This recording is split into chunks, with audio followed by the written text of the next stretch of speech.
The alert reached me before I even got home. Just a simple ping from the security system. The gate had opened. Odd. She never used it at that hour. My grip on the steering wheel tightened, the endless stretch of road in front of me blurring as my thoughts raced faster than the car. Scenarios spun in my mind, shadows forming before I could even see them. Then I turned the corner. It was there, a sleek, polished black SUV. Far too expensive to ever belong to me. Its engine purred, headlights cutting through the dark like knives. And inside I saw her. My wife. Leaning closer to a man I'd never seen before. The light from her phone cast her face in a pale, guilty glow. She laughed at something he whispered. I couldn't hear it, but I didn't need to. I knew that laugh. Soft, delicate, careful. The one she always used when she wanted to charm. Before I could step closer, two men climbed out of the SUV. Not hers, not random strangers, enforcers. One pressed a hand to my chest, blocking me. The other shifted his jacket just enough to reveal metal glinting beneath. Then the man inside the car lowered the window and spoke. Your wife's with me now. We packed her things, and came to put you in the hospital. The words didn't pierce me like blades. They sank in like hooks, tearing slow and cruel. I should have collapsed, should have broken under the weight of it. Instead I smiled. Her betrayal is her choice, I told him evenly. Bringing them was your mistake. His brow furrowed, and then his men lunged. Big mistake. I didn't fight the way they expected. No wild swings, no frantic panic. I let the first thug strike, his knuckles grazing my jaw.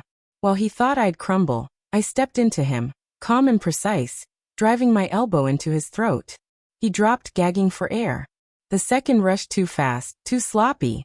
I used his momentum against him, twisted his arm until the bone cracked under my grip. His scream shattered the night, and then silence. The man in the SUV froze, hand hovering over the door handle. My wife's eyes locked on mine, wide, horrified, yet filled with recognition. She had always known deep down what I was capable of if cornered. I didn't move toward her. Not yet. My focus stayed on him, the man who thought he could pull into my driveway and claim ownership. He opened his mouth, but I silenced him with a sharp gesture. Stay where you are. My tone cut deeper than any knife, and he obeyed. Then for the first time she spoke. Please don't. Her voice cracked, fragile, pulling at memories of nights when those same whispers were meant only for me. But that woman was gone. What sat before me was just a stranger wearing her face. I stepped past the two writhing bodies on the ground and leaned close to the open window. Calm, steady, letting him see it in my eyes. You think you've won her, I said quietly. But what you've taken comes with her lies. Every word she told me, she'll tell you. Every promise she broke here, she'll break again. Enjoy it, until it rots. He tried to smirk, but the weight of my words crushed the expression into something brittle, forced. I turned my gaze to her, long enough for her to see the emptiness where love used to live. Your things may sit in his car, I told her, but your conscience will stay here with me. Every night when you close your eyes, you'll remember this moment. You'll hear them hit the ground. Then I stepped back. No shouting, no pleading, just silence. The SUV drove off minutes later. His arrogance cracked. Her face pressed to the window, pale and hollow. Inside the house, everything felt still. Her perfume lingered. Her shoes sat by the door.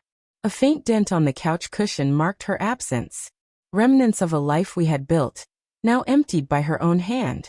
I sat at the table and breathed. Not rage, not grief, clarity. She had chosen, and so had I. No scream, no spectacle, no revenge could equal the silence I left her with.